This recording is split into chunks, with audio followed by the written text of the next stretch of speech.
Dear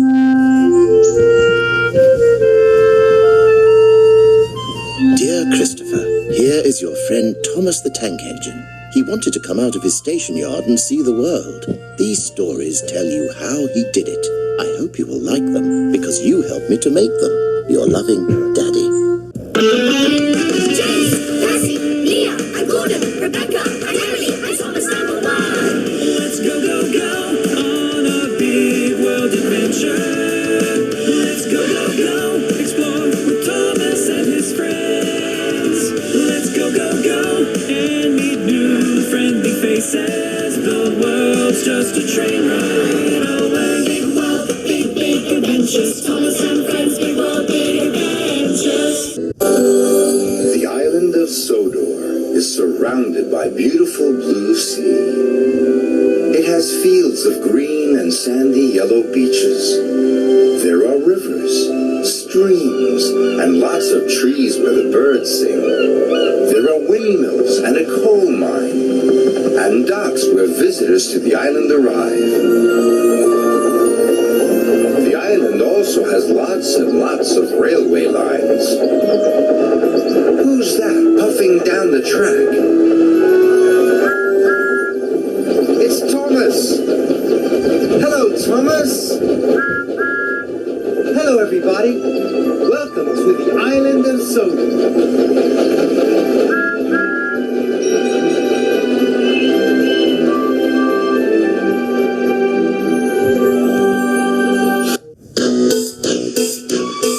Thomas the Tank Engine.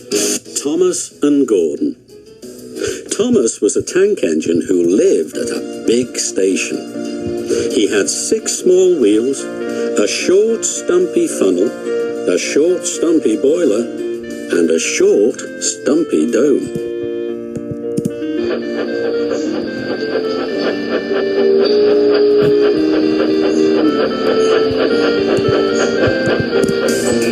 He was a fussy little engine, always pulling coaches about. He pulled them to the station ready for the big engines to take out on long journeys. And when trains came in and the people had got out, he would pull the empty coaches away so that the big engines could go and rest.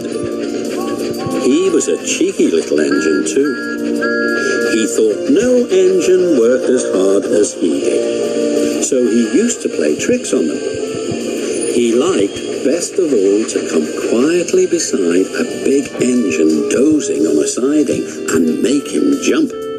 Peep, peep, peep, pip, peep. Wake up, lazy bones, he would whistle. Why don't you work hard like me? Then he would laugh rudely and run away to find some more coaches. One day, Gordon was resting on a siding. He was very tired. The big express he always pulled had been late, and he had had to run as fast as he could to make up for lost time. He was just going to sleep when Thomas came up in his cheeky way. Wake up, lazy bones, he whistled. Do some hard work for a change. You can't catch me. And he ran off laughing. Instead of going to sleep again, Gordon thought how he could pay Thomas out. One morning, Thomas wouldn't wake up. His driver and fireman couldn't make him start. His fire went out and there was not enough steam. It was nearly time for the express. The people were waiting, but the coaches weren't ready. At last, Thomas started. Oh dear, he yawned. Thomas fussed into the station where Gordon was waiting. Don't stop dawdling, don't stop dawdling. Where have you been? Where have you been? Asked the coaches crossly. Thomas fussed into the station where Gordon was waiting. Hurry up, you, said Gordon crossly.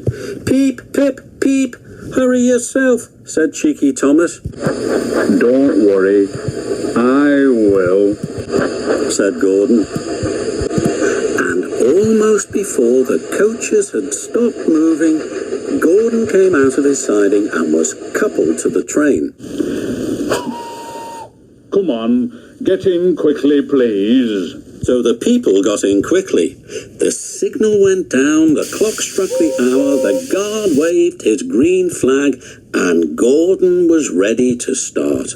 Thomas usually pushed behind the big trains to help them start, but he was always uncoupled first. This time, Gordon started so quickly that they forgot to uncouple Thomas.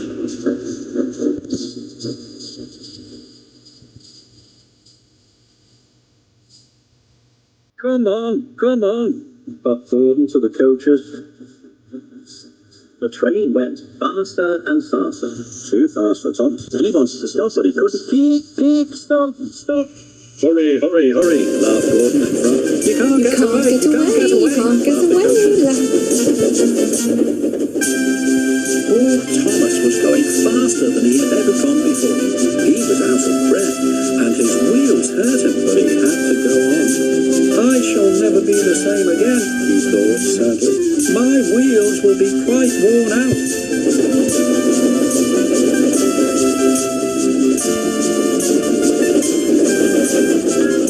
At last they stopped at a station.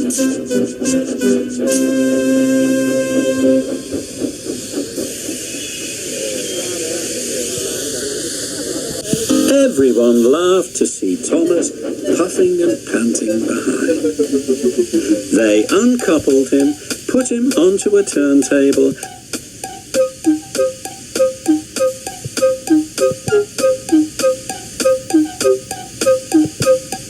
and then he ran on a siding out of the way. Well, little Thomas, Chuckled Gordon as he passed. now you know what hard work means, don't you, Poor Thomas couldn't answer. He had no breath. He just puffed slowly away to rest and had a long drink. He went home very slowly and was careful afterwards never to be cheeky to Gordon again.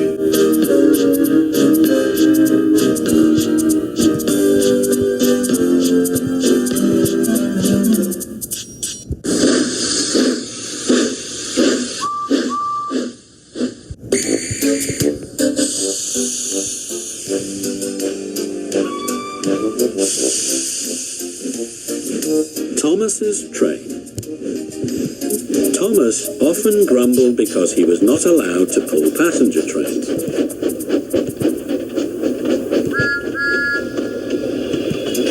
The other engines laughed. You're too impatient, They said. You'd be sure to leave something behind. Rubbish, said Thomas crossly. You just wait, I'll show you. One night, he and Henry were alone. Henry was ill. The men worked hard, but he didn't get better. Now, Henry usually pulled the first train in the morning, and Thomas had to get his coaches ready. If Henry is ill, he thought, perhaps I shall pull his train. Thomas ran to find the coaches. Come along, he fussed. There's plenty of time, Grumbled the coaches. He took them to the platform and wanted to run round in front at once, but his driver wouldn't let him. Don't be impatient, Thomas, he said. So Thomas waited and waited. The people got in, the guard and station master walked up and down, the porters banged the doors, and still Henry didn't come. Thomas got more and more excited every minute. The fat director came out of his office to see what was the matter, and the guard and the station master told him about Henry. Find another engine, he ordered. There's only Thomas. There's only Thomas, They said. You'll have to do it then, Thomas. Be quick now. So Thomas ran round to the front and back down on the coaches ready to start. "Don't be impatient," said his driver. "Wait till everything is ready." But Thomas was too excited to listen to a word he said. What happened then, no one knows. Perhaps they forgot to couple Thomas to the train. Perhaps Thomas was too impatient to wait till they were ready. Or perhaps his driver pulled the lever by mistake. Anyhow, Thomas started. People shouted and waved at him, but he didn't stop. "They're waving because I'm such a splendid engine," he thought importantly. "Henry says it's hard to pull trains, but I think it's easy. Hurry, hurry, hurry," he puffed, pretending to be like Gordon. As he passed the first signal box, he saw the men leaning out, waving and shouting. "They're pleased to see me," he thought. "They've never seen me pulling a train before. It's nice of them to wave." And he whistled, "Peep, peep, thank you," and hurried on. But he came to a signal at danger. "Bother," he thought. "I must stop, and I was going so nicely too. What a nuisance signals are." And he blew an angry beep, beep on his whistle. One of the signalmen ran up. "Hello, Thomas," he said. "What are you doing here?" "I'm pulling a train," said Thomas proudly. "Can't you see?" "Where are your coaches then?" Thomas looked back.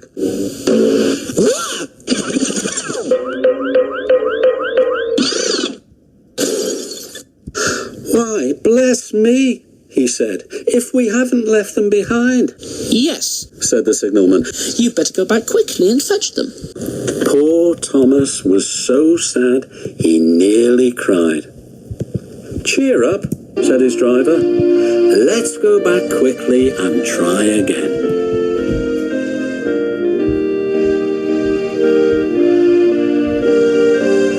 At the station, all the passengers were talking at once. They were telling the fat director, the station master, and the guard what a bad railway it was. But when Thomas came back and they saw how sad he was, they couldn't be cross. So they coupled him to the train, and this time he really pulled it.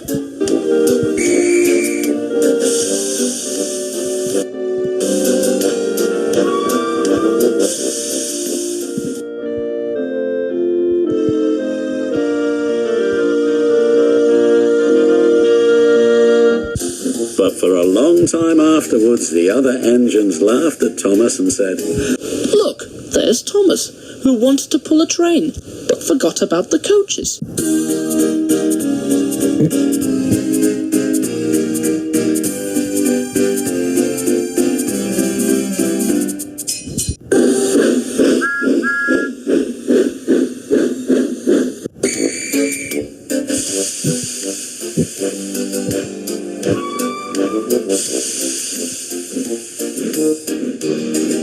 Thomas and the trucks.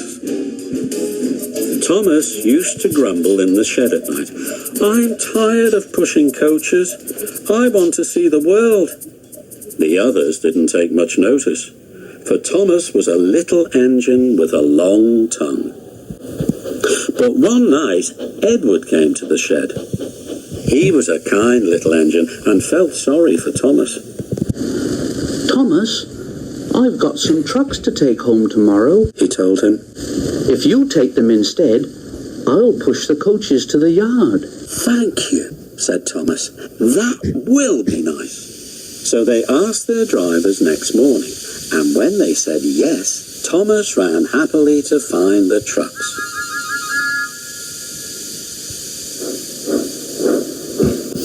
Now, trucks are silly and noisy. They talk a lot and don't attend to what they are doing. They don't listen to their engine, and when he stops, they bump into each other screaming, "Oh, oh, oh, oh, whatever is happening?" And, I'm sorry to say, they play tricks on an engine who is not used to them. Edward knew all about trucks. He warned Thomas to be careful, but Thomas was too excited to listen. The shunter fastened the coupling, and when the signal dropped, Thomas was ready. The guard blew his whistle.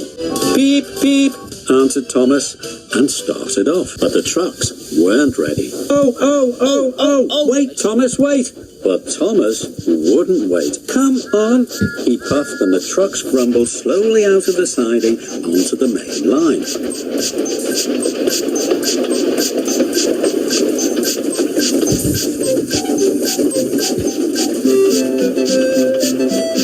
Thomas whistled, beep, beep, and they rushed through the tunnel in which Henry had been shut up.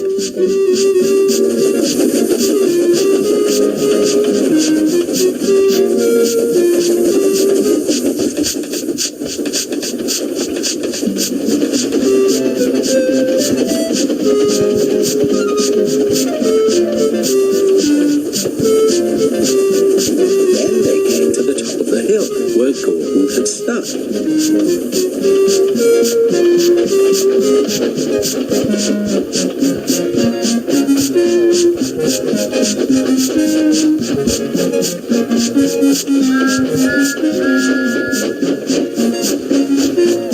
Steady now, steady, warned the driver, and he shut off steam and began to put on the brakes. We're stopping, called Thomas. No, answered the trucks and bumped into each other. Go on, and before his driver could stop them, they had pushed Thomas down the hill and were rattling and laughing behind him. Poor Thomas tried hard to stop them from making him go too fast. Stop pushing, he hissed, but the trucks would not stop. Go on, they giggled in their silly way. Then he saw in front the place where they had to stop.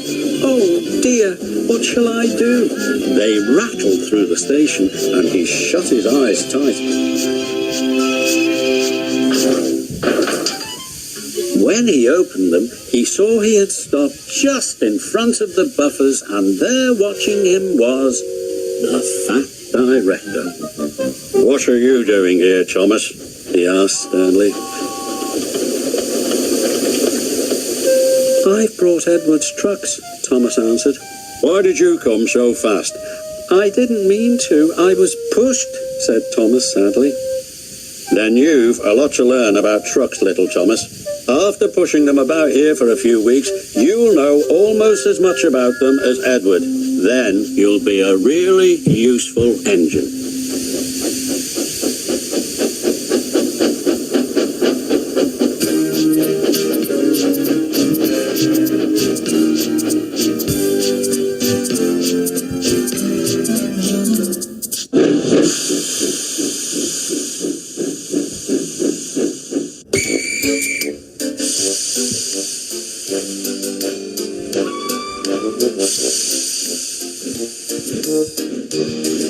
Thomas and the breakdown train. Every day the fat director came to the station to catch his train, and he always said, "Hello," to Thomas. There were lots of trucks in the yard. Different ones came in every day, and Thomas had to push and pull them into their right places. He worked hard. He knew now that he wasn't so clever as he had thought. Besides, the fat director had been kind to him, and he wanted to learn all about trucks so as to be a really useful engine. But on a siding by themselves were some trucks that Thomas was told he mustn't touch. There was a small coach, some flat trucks, and two queer things his driver called cranes. That's the breakdown train, he said. When there's an accident, the workmen get into the coach, and the engine takes them quickly to help the hurt people and to clear and mend the line. The cranes are for lifting heavy things like engines and coaches and trucks. One day, Thomas was in the yard when he heard an engine whistling, "Help! Help!" and a goods train came rushing through much too fast. The engine, a new one called James, was frightened.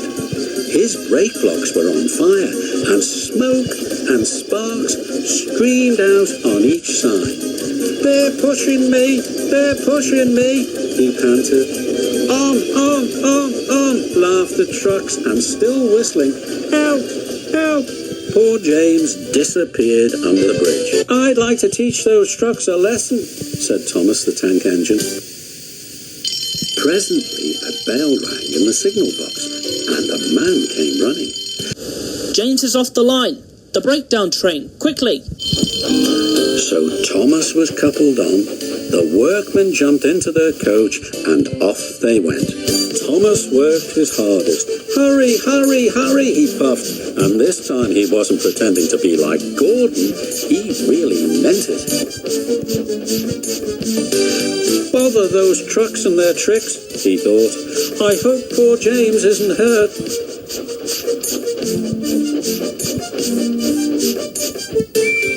They found James and the trucks at a bend in the line.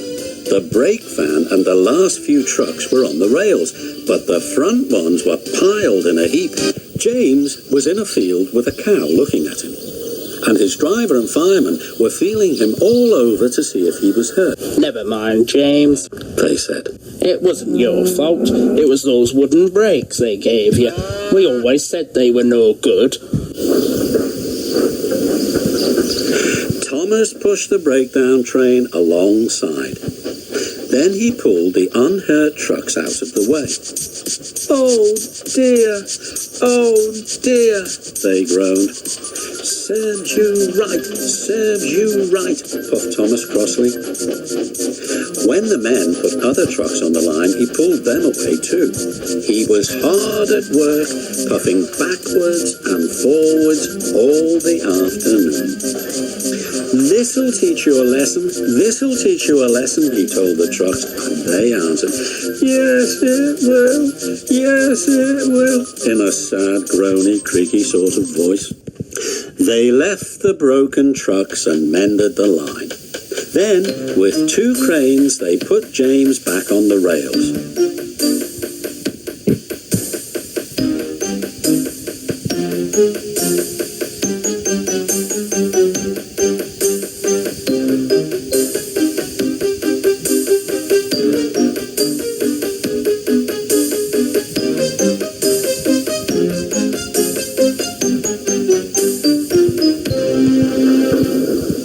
He tried to move, but he couldn't, so Thomas helped him back to the shed.